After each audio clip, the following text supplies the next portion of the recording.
Wesal, everybody, and welcome to yet another review video. Unfortunately, I have gone through hell once again, and I have seen the fifth episode of The Rings of Prime, and I have got a guest here today, my colleague from work, who hasn't seen it, I think. Fortunately. But you are acquainted with the show called The Rings of Power. Yeah, I've read something about it, seen the first 2 episodes of the first season, and well, frankly, that was enough. Yeah. So, if I can ask you just one question, and then I will get to the review. I just wanted to bring a guest, so that more people in my audience get to know that indeed there are people who, and not just the critics, such as myself, that we are not only clickbaiting or chasing the algorithm, that there genuinely are people who dislike this show. So, in few words, just a few words, why didn't you like the show? Well, it was a total and utter desecration of the source material. Yes, that's yeah. What would I say? That's exactly what a lot of people, actually, what most people who know something about it, say, and it's our greatest gripe, actually. And it's good that you said so, because it's something that goes through this entire episode, the new episode. So let me get you acquainted with the story a little bit. So what they are doing is they are taking a name here and there, they are taking a sentence here and there from the appendices to the Lord of the Rings, or from the book itself. The last review, the last episode was about Tom Bombadil, where they took sentences from the chapter from the Fellowship of the Ring and just set Tom Bombadil in the Second Age, where they just put his lines into his mouth in the places where he shouldn't really be and shouldn't really belong. Here, what they did is we've got like 2 or 3 storylines. One storyline focusing on the dwarves in Khazad-dûm in Moria, the second one focusing on the Númenorians, which is the greatest desecration, and the third one focusing on the elves in Eregion, on Celebrimbor, making the Rings of Power, and Anatar, which is Sauron in disguise, which would be okay and would be like very close to the source material if they hadn't done the Halbrand thing first, which I think you have heard something about Halbrand. Yeah, so he's in disguise again. He is in disguise again, yes, and it's weird to nobody that he's looking like that guy who fooled them once, only with different hair. Yeah, he's got a wig, the blonde. Yes. Yeah. He is now literally the Jesus in Middle Earth. Yes, in the latest episode there was a scene, or 2 episodes before that, there was a scene literally depicting him in like beautiful skies with clouds behind him in white robes, doing this, literally being Jesus. So here we continue with the dwarves, and it seems that the 2 Durins, which is anti-canonical by itself, because we know that there were never 2 Durins alive at the same time, Durin being just a name of a dwarf, but what is the most important is that whenever there was a Durin and he was a king, it was expected, or the dwarves thought, that he was a reincarnation of the original Durin, of the original dwarven lord. And so there is this dispute between the old Durin and young Durin, and Disa, which is the wife of Durin the younger. And it all seems like soap opera to me, because it seems that they just took the information here and there, took a name here and there, and they built the entire episode on people bickering with each other, disputing about nonsense. So, for example, there is an entire scene when Durin and Disa are arguing that a stone that they want to buy is too expensive. So they want to buy a piece of rock in a mine where they live, and it's too expensive because apparently the old Durin has imposed a tax on everything, because he is getting greedier and greedier and greedier. And you know why? Because he received one of the 7 rings, of power that had been already created by Anatar and by the elves in Eregion, and they were not given to 7 dwarf lords. They were given to Durin, and it is up to him to distribute the 6 other rings to other 6 dwarf lords, right? And he wants half of their treasury for that. So suddenly, it's not that Anatar gave 7 rings or Sauron gave 7 rings to the dwarf lords. No, he gave them all to Durin so that he can sell them to other dwarf lords. All right then, fine. Yeah, so it's ridiculous. and he puts his own ring on Durin, and it gives him tremendous power. Because in the previous episode there were tremors caused in Moria in Khazad-dûm, and so like all the sun shafts fell down, and they used the sun shafts to grow vegetables in the mines, right? And so they were digging and trying to find the sun again.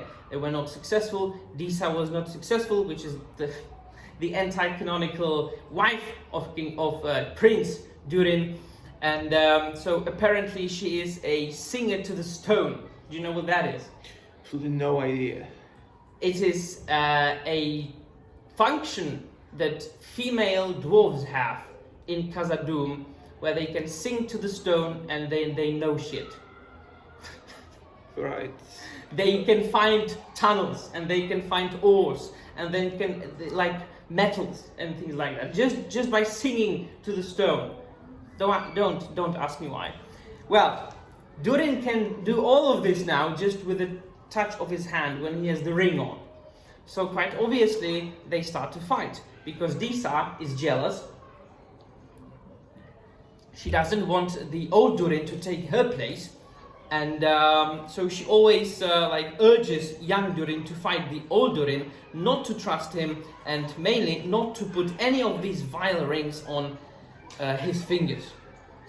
Now, it's so overcomplicated, and you would say that, all right, having read the Silmarillion, having read the Unfinished Tales, having read the history of Middle-earth, I would think that I'm used to overcomplicated stuff, but this is not the good kind of overcomplicated. This is the kind of overcomplicated that you are used to from Venezuelan soap operas that you can see on television and your mom and your grandmother watches. And that's exactly what all those characters are doing. The same with Númenor. Númenor, let me tell you something about Númenor. With famously divided in its later periods, divided into the faithful and the king's men, beginning with Tar Ankarimon and Tar Atanamir, and then of course these were the leaders of the king's men who were against the old ways. And the old way of Númenor was that they were friends of elves, and that they were friends of those who worshipped Valar. So they also worshipped Valar. They prayed to them, and they kept friendly relationships with elves. But there was a ban on the men and Númenorians to enter Tol Eressëa and to enter Valinor. They just couldn't. No, absolutely not. You can only have special. You have to be granted, a special entry to sail there, and it's mostly received by elves, right? There were a few exceptions, like in the Lord of the Rings, right? Frodo was able to go there, and Bilbo, things like that. Well, they didn't like it. Why did they not like it? Because at the time where this show is supposed to be set, there should already have been Sauron on Númenor, whispering his lies into Ar-Pharazôn's ear. Ar-Pharazôn, the character who looks like Karl Marx in the show, and he looks like Karl Marx. So he should have married Tarmiriel, which then he should renamed her to Zimrafel, I think, and then he would usurp the throne to Númenor, and then Sauron came and he whispered into his ear, and together they plotted that they would sail against Valinor and against Valar. Can you imagine what happens when a man sails against the gods? Yeah, the main god touches the Earth and Númenor is extinguished. So Delete. that's basically what happened in the book. Here, Elendil, who is one of the greatest leaders of the faithful, and the one, of course, who established Gondor and Arnor, the son of Amandil, the man who realized that they shouldn't probably go against Valinor, so let us gather some ships, let's get all the good people on the ships and just wait for what happens. So that's why they survived the sinking of Númenor. Here, he doesn't have two sons. He doesn't have Isildur and Anarion. He has Isildur, who is a little wimp, and Eärwen, which is a daughter, completely anti-canonical. Oh. Yeah, he has a daughter. And imagine what? That daughter plots against him. Because here, the distinction between the faithful and the not faithful is who is pro-Pharazôn and who is pro-Miriel. Because Miriel here has a much grander role. She's not only a tool for Ar-Pharazôn to usurp the throne. It's 2024. We can't have it, right? We have to make women in power. Yes. So there is, of course, the division between the Númenorians, those who follow Ar-Pharazôn or Pharazôn, because Ar means like king in the old Númenorian. That's like the title of the kings, and Miriel. And so his daughter, his fake daughter, the fake daughter of fake Elendil, because this has nothing to do with what Tolkien wrote. So the fake daughter of fake Elendil plots against him in favor of fake Pharazôn. I am tired. I'm a bit confused, but I am as well, and I have seen that bloody episode. And I just want to pour bleach in my eyes. I don't drink, but if I did, I would have to get drunk every time after I've seen one episode. And so, this is the gist of it. And the gist of it, and the core message of this review is, this show doesn't make any bloody sense. This show doesn't make sense as an adaptation, because it isn't an adaptation. This show doesn't make any sense as a product on its own, because it's absolutely incomprehensible. Yeah. Well, I guess they tried to show that they are better than Tolkien, but they failed miserably. Yeah. You can see what they tried to do with the second episode as opposed to the first one. And thanks for reminding me, by the way. I should have guests in reviews more often, because you remind me of stuff. They promised, before they made the second show, or the second season, that they would make it more canonical, that they would make it more lore accurate. What that means, in their eyes, is that they would just take more names to cram in there. More quotes from the books. More quotes from the books that are really even supposed to be there. It's like from Clerks. Do you know Clerks, the film? I'm not even supposed to be here today. I do recommend that. So, just a couple of names that were mentioned out of the blue, and then we will end the review. Names that Tolkien fans will laugh at, because they know they don't belong here, or they are used incorrectly, and normies will just shrug their shoulders because they have no idea what that word even is, like Tol Eressëa, Aman, Menel Tarma, names like, there's one thing I highlighted. One thing they did that was lore accurate. Wow. One thing. There's a dwarf called Narvi, and he made the doors of Moria, the doors of Durin, those carved in Ithildin from the Fellowship of the Ring. Yeah. He made the door, and he made the door in the show. Wow. So yes, so lore accurate. But yeah, it's the one lore accurate thing, and it's now second season, 5th episode, and it's the first thing I can admit. Right. You did that according to the law. I don't know what happens to that storyline further on. They might F it up, because, and really one last thing. Last episode, there was Círdan, the shipwright, the elf who makes ships, right? Yeah, the oldest elf also. Yes. And he's an elf that has a beard, canonically has a beard. Yeah. And he had a beard in the first or second, the first appearance of the elf in the show had a beard. And I was like, that's lore accurate, okay.